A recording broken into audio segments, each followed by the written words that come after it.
Shalom Uvracha. Donc aujourd'hui, on a étudié un peu plus dans la partie halakha, comment les poskim tranchent la notion de torqué des dibour. Donc on a le Shulchan Aruch dans le Siman Resh Vav, Seif Gimel, concernant les Ilchot Brachot, qui nous dit que quand on fait une bracha, il ne faut surtout pas s'interrompre plus que le Zman de Yoter Mikede Dibour. Alors où est-ce qu'il précise quelle est la durée de torqué des dibour dans le Bet Yosef? Il dit c'est le temps de dire Shalom Alecha Rabbi ou Mori, donc la question du Rav au Talmid. Également le Ran est possède comme ça, le Levouche, le Ateret Zekenim, le Taz, tous vont dans ce sens, donc de Shalom Alecha Rabbi ou Mori. Le Pri Megadim, il apporte d'autres Acharonim qui eux ne sont pas d'accord et disent qu'il faut simplement donc dire Shalom Alecha Rabbi, d'accord, comme ça aussi le Elia Rabba et le Knesset Agdola. Le Mishnah Berurah dans la Halacha, il tranche comme les Machmirim, puisque c'est un temps plus court, et donc dit qu'il faut simplement, le torqué du jour c'est Shalom Alecha Rabbi.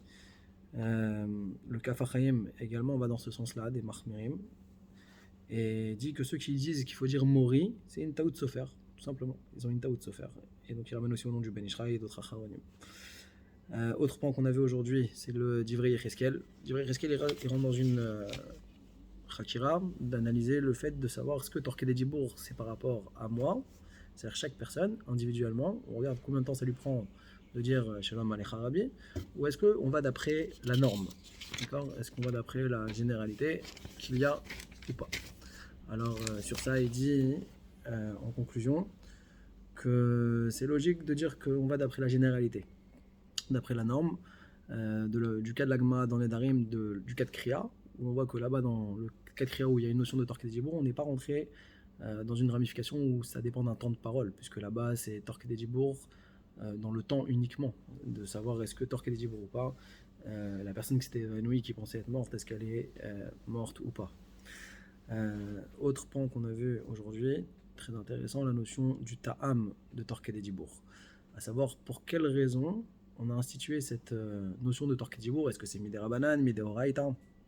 Alors Tosfot et le Ramban ont rapporté la Shita de Rabbeinu Tam, de dire que Torqué des Dibour, finalement, c'est une takana des Chachamim.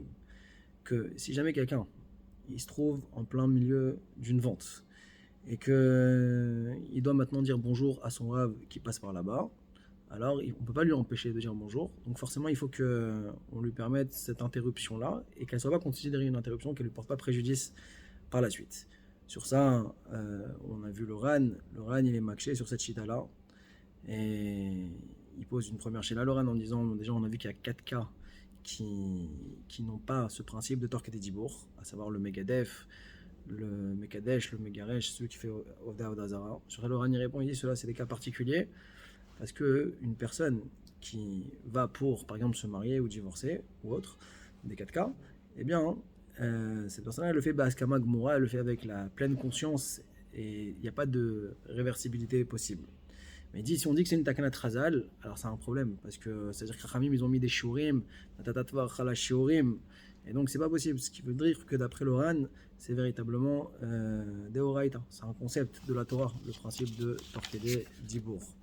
On a vu le Nemeko Yosef qui veut répondre sur le Ran, de dire que ici les Chachamim ils sont pas venus nous faire transgresser Bekum Vease, un digne de la Torah, si on dit que c'est une takana trazal, d'accord, parce que c'est vrai que les Chachamim ils ont la force de Beshev Ve'al Ta'ase, d'annuler les divrei Torah, comme on voit par exemple pour Shofar, qui tomberait Shabbat. Il répond, il dit qu'en fin de compte ici c'est une notion de Asmarta et qu'on l'apprend de Asmarta et que ça correspond à un digne de Takana des Chachamim, Chazak ou Baruch.